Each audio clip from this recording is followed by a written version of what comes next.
Hi friends, ಎಲ್ರಿಗೂ ನಮಸ್ಕಾರ. ಕೆಲಸಕ್ಕೆ ಹೋಗೋ ಅಮ್ಮಂದಿರಿಗಾಗಲಿ, ತಿಂಡಿ ಮಾಡೋಂಥ ಅಮ್ಮಂದಿರಿಗಾಗಲಿ ಒಂದು ಒಳ್ಳೆ ರೆಸಿಪಿ ತೊಗೊಂಡು ಬಂದಿದ್ದೀನಿ. ತುಂಬ ಸಿಂಪಲಾಗಿ ಜಸ್ಟ್ 10 ನಿಮಿಷದಲ್ಲಿ ಮಾಡ್ಕೊಳ್ಳೋಂಥ ರೆಸಿಪಿ ಇದು.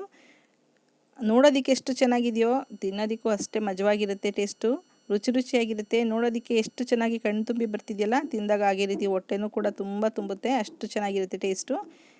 ಈಗ ಏನೇನು ಬೇಕಂತ ನೋಡೋಣ. ಬಾಂಬೆ ರವೆ ತೊಗೊಂಡಿದ್ದೀನಿ, ಅಂದರೆ ಮೀಡಿಯಮ್ ರವೆ ಇದು. ಕಡಲೆ ಹಿಟ್ಟು ಅಂದರೆ ಬೋಂಡ ಮಾಡೋದಕ್ಕೆ ಬಳಸ್ತೀವಲ್ಲ, ಬೋಂಡ ಬಜ್ಜಿಗೆ, ಅದು ಹುರ್ಗಡಲೆ ಹಿಟ್ಟಲ್ಲ, ಅದು ಕಡಲೆಬೇಳೆನ ಮಿಲ್ ಮಾಡಿಸಿರೋಂಥ ಕಡಲೆ ಹಿಟ್ಟದು. ಕಡಲೆ ಹಿಟ್ಟು 1 ಕಪ್ಪಷ್ಟು ಒಂದು ಬೌಲಿಗೆ ಹಾಕ್ಕೊಳ್ತಿದ್ದೀನಿ. ಅದೇ ಕಪ್ ಮೆಜರ್ಮೆಂಟ್ನಲ್ಲಿ ಬಾಂಬೆ ರವೆ ಅಂದರೆ ಮೀಡಿಯಮ್ ರವೆ 1/4 ಕಪ್ಪಷ್ಟು ತೊಗೊಂಡಿದ್ದೀನಿ.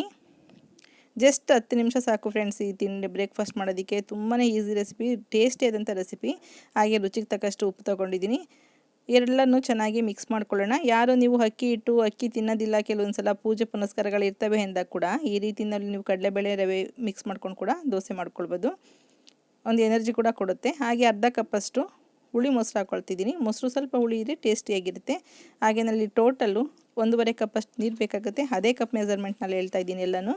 ನಿಮಗೆ ಒಂದೊಂದು ಕಡಲೆ ಹಿಟ್ಟು ಒಂದೊಂದು ರೀತಿಯಲ್ಲಿ ನೀರು ತೊಗೊಳುತ್ತೆ.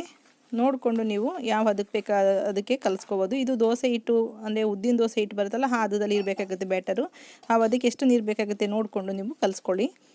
ಇದನ್ನು ಕಲಸಿ ಒಂದು 10 ನಿಮಿಷ ಇಟ್ಟರೆ ಸಾಕು. ಅಷ್ಟರೊಳಗಡೆ ನಾವು ಚಟ್ನಿ ಬೇಕಾ ಅಥವಾ ಪಲ್ಯ ಬೇಕಾ, ದೋಸೆಗೆ ಏನು ಬೇಕಾಗುತ್ತೆ ಅದನ್ನು ಪ್ರಿಪೇರ್ ಮಾಡ್ಕೊಳ್ಬೋದು. ಈಗ ಎಲ್ಲ ಚೆನ್ನಾಗಿ ಕಲಸಾಗಿದೆ.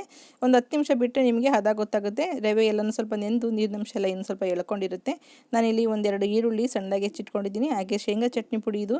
ಹಾಗೆ ಸ್ವಲ್ಪ ಕೊತ್ತಂಬರಿ ಸೊಪ್ಪನ್ನ ಹೆಚ್ಚಿಟ್ಕೊಂಡಿದ್ದೀನಿ. ಹಾಗೆ 2 ಸ್ಪೂನಷ್ಟು ಎಣ್ಣೆಗೆ 1 ಸ್ಪೂನಷ್ಟು ತುಪ್ಪ ಹಾಕ್ಕೊಂಡು ಮಿಕ್ಸ್ ಮಾಡ್ಕೊಳ್ತಿದ್ದೀನಿ. ನೀವು ಇಲ್ಲಿ ಬೆಣ್ಣೆ ಕೂಡ ಹಾಕ್ಕೊಳ್ಬೋದು. ವೆದರ್ ಸ್ವಲ್ಪ ಥಂಡಿ ಇದೆ, ಬೆಣ್ಣೆ ಉಪಯೋಗಿಸುವಾಗ ನೋಡ್ಕೊಂಡು ಉಪಯೋಗಿಸಿ. ಕೆಲವೊಂದು ಸಲ ಗಂಟ್ಲು ಇಟ್ಕೊಳ್ಳೋ ಚಾನ್ಸ್ ಇರುತ್ತೆ. ಮಕ್ಕಳು ಕೂಡ ಎಕ್ಸಾಮ್ ಬರ್ತಾರೋದ್ರಿಂದ ಆದಷ್ಟು ಫ್ರಿಜ್ ಐಟಮ್ಸ್ಗಳನ್ನೆಲ್ಲ ಸ್ವಲ್ಪ ಅವಾಯ್ಡ್ ಮಾಡಿದ್ರೆ ಒಳ್ಳೆಯದು. ಇದು ರಿಕ್ವೆಸ್ಟ್ ಅಷ್ಟೇ, ಆರ್ಡ್ರಲ್ಲ. ಹಾಗೆ ದೋಸೆ ಬ್ಯಾಟರ್ ರೆಡಿ ಆಗಿದೆ. ಈಗ ದೋಸೆ ಹಾಕ್ಕೊಳ್ಳೋಣ. ನೋಡಿ, ಈ ಹದದಲ್ಲಿರಬೇಕು ದೋಸೆ ಬ್ಯಾಟರು. ಈ ಹದದಲ್ಲಿದ್ದರೆ ದೋಸೆ ತೆಳ್ಳಗೆ ಕ್ರಿಸ್ಪಿಯಾಗಿ ತುಂಬಾ ಚೆನ್ನಾಗಿ ಬರುತ್ತೆ. ಕಲರ್ ಕೂಡ ನೋಡಿ ಎಷ್ಟು ಚೆನ್ನಾಗಿದೆ. ಕಡಲೆ ಹಿಟ್ಟು ಹಾಕಿರೋದ್ರಿಂದ ರುಚಿ ಕೂಡ ತುಂಬ ಅದ್ಭುತವಾಗಿರುತ್ತೆ. ಈಗ ಮೊದಲಿಗೆ ನಾನು ಒಂದು ಪ್ಲೈನ್ ದೋಸೆ ಹಾಕ್ಕೊಳ್ತಾ ಇದ್ದೀನಿ. ನಿಮಗೇನಾದ್ರು ಸಾಂಬಾರಿದೆ ಅಥವಾ ಏನಾದರೂ ಗ್ರೇವಿಗಳಿದೆ ಅಥವಾ ನಾನ್ ವೆಜ್ ಏನಾದರೂ ಗ್ರೇವಿ ಇದೆ ಅಂತ ಕೂಡ ಈ ಪ್ಲೈನ್ ದೋಸೆ ತುಂಬ ರುಚಿಯಾಗಿರುತ್ತೆ. ಹೀಗೆ ತಿನ್ನೋದಕ್ಕೆ ಚೆನ್ನಾಗಿರುತ್ತೆ. ಅವಾಗ ಬೇಕಾದ್ರೆ ಪ್ಲೈನ್ ದೋಸೆ ಹಾಕ್ಕೊಳ್ಬೋದು. ಅಕಸ್ಮಾತ್ ಏನೂ ಇಲ್ಲ ನಂಚ್ಕೊಳ್ಳೋದಕ್ಕೆ, ಮತ್ತೆ ಚಟ್ನಿ ಎಲ್ಲ ಮಾಡೋದಕ್ಕಾಗಲ್ಲ ಅಂದಾಗ ಚಟ್ನಿ ಪುಡಿ ಹಾಕ್ಕೊಂಡು ರೋಲ್ ಮಾಡ್ಕೊಳ್ಬೋದು. ಅದಂತೂ ಇದಕ್ಕಿಂತ ರುಚಿಯಾಗಿರುತ್ತೆ. ತುಂಬ ರುಚಿಯಾಗಿ ಟೇಸ್ಟಿಯಾಗಿರುತ್ತೆ. ಬೇಗ ಕೂಡ ಆಗುತ್ತೆ. ನಮಗಂತೂ ಸ್ವಲ್ಪ ಮಂದಿಗೆ 3 ಟೈಮು ಮಾಡೋದ್ರಿಂದ ಏನು ಮಾಡಬೇಕು ಅನ್ನೋ ಟೆನ್ಷನ್ ಇದ್ದೇ ಇರುತ್ತೆ. ಹಾಗಾಗಿ ಈ ಥರ ಟೆನ್ಷನ್ ಇಲ್ಲದೆ ಕೂಡ ಟಿಫನ್ ಪ್ರಿಪೇರ್ ಮಾಡ್ಕೊಳ್ಬೋದು. ಯಾವುದೇ ಐಡಿಯಾ ಇಲ್ಲದೆ ಕೂಡ ಅಡುಗೆ ಮನೆಗೂ ಪ್ರಿಪೇರ್ ಮಾಡ್ಕೊಳ್ಬೋದು ಟಿಫನ್ನ. ಈಗ ರೋಲ್ ಮಾಡೋದಕ್ಕೆ ಇನ್ನೊಂದು ದೋಸೆ ಹಾಕ್ಕೊಳ್ತಿದ್ದೀನಿ, ಸೆಕೆಂಡ್ ದೋಸೆ. ಸ್ವಲ್ಪ ದೋಸೆ ಹಾಕಬೇಕಾದಾಗ ಒಂದು ಇಂಪಾರ್ಟೆಂಟ್ ಅಂದರೆ ನೀವು ಲೋ ಫ್ಲೇಮ್ನಲ್ಲೇ ಮಾಡ್ಕೋಬೇಕು. ದೋಸೆನ ಬೇಗ ತಳ ಹಿಡಿದ್ಬಿಡುತ್ತೆ, ಇಲ್ಲಾಂದರೆ ಸೀದೋಗುತ್ತೆ. ತೆಳ್ಳಗಿರೋದ್ರಿಂದ ದೋಸೆ ಚೆನ್ನಾಗಿರೋದಿಲ್ಲ. ಹಾಗಾಗಿ ಸ್ಟವ್ನ ಪೂರ್ತಿ ಲೋ ಫ್ಲೇಮ್ ಮಾಡಿಕೊಂಡು ಸ್ವಲ್ಪ ಎಣ್ಣೆ ತುಪ್ಪ 2 ಮಿಶ್ರಣ ಮಾಡಿದ್ದನ್ನು ದೋಸೆ ಮೇಲೆ ಹಾಕ್ಕೊಂಡಿದ್ದೀನಿ. ಅದ್ರ ಮೇಲೆ ಶೇಂಗಾ ಚಟ್ನಿ ಪುಡಿ ಹಾಕ್ಕೊಳ್ತಿದ್ದೀನಿ. ಈ ಶೇಂಗಾ ಚಟ್ನಿ ಪುಡಿಯಲ್ಲಿ ಒಂದು ವಿಶೇಷತೆ ಅಂದರೆ ಸ್ವಲ್ಪ ಹುಣಸೆಹಣ್ಣು, ಬೆಲ್ಲ ಮತ್ತು ಅಗಸೆ ಬೀಜ ಎಲ್ಲ ಹಾಕಿದ್ದೀನಿ.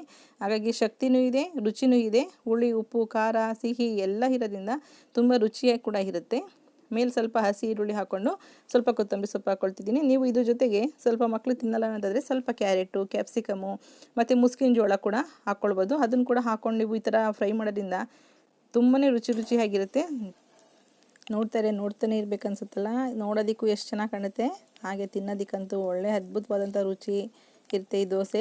ಈರುಳ್ಳಿ ಮತ್ತು ಚಟ್ನಿ ಪುಡಿ ಬಿದ್ರಂತೂ ಒಳ್ಳೆ ಕಾಂಬಿನೇಷನ್ ಅಂತ ಹೇಳ್ಬೋದು. ಮಕ್ಕಳು ಸ್ಕೂಲಿಂದ ಬಂದ ತಕ್ಷಣ ಈವ್ನಿಂಗ್ ಏನಾದ್ರು ಬೇಕು ಅಮ್ಮ ಅಂದಾಗ ಕೂಡ ಇದನ್ನು ಪ್ರಿಪೇರ್ ಮಾಡ್ಬೋದು. ಅಥವಾ ಬೆಳಗ್ಗೆ ಹೊತ್ತು ಬೇಗ ಸ್ಕೂಲ್ ಇದ್ದಾಗ ಏನು ಪ್ರಿಪೇರ್ ಮಾಡೋದಕ್ಕೆ ಆಗಿಲ್ಲ ಅಂತ ಕೂಡ ಈ ರೀತಿ ಆರಾಮಾಗಿ ಪ್ರಿಪೇರ್ ಮಾಡ್ಕೊಡ್ಬೋದು. ಮಕ್ಕಳು ಕೂಡ ಹೊಟ್ಟೆ ತುಂಬುತ್ತೆ. ಹಾಗೆ ಮಾಡೋದಕ್ಕೆ ಕೂಡ ತುಂಬಾ ಸಿಂಪಲ್ ರೆಸಿಪಿ, ತುಂಬ ಈಸಿಯಾಗಿ ಕೂಡ ಇರುತ್ತೆ.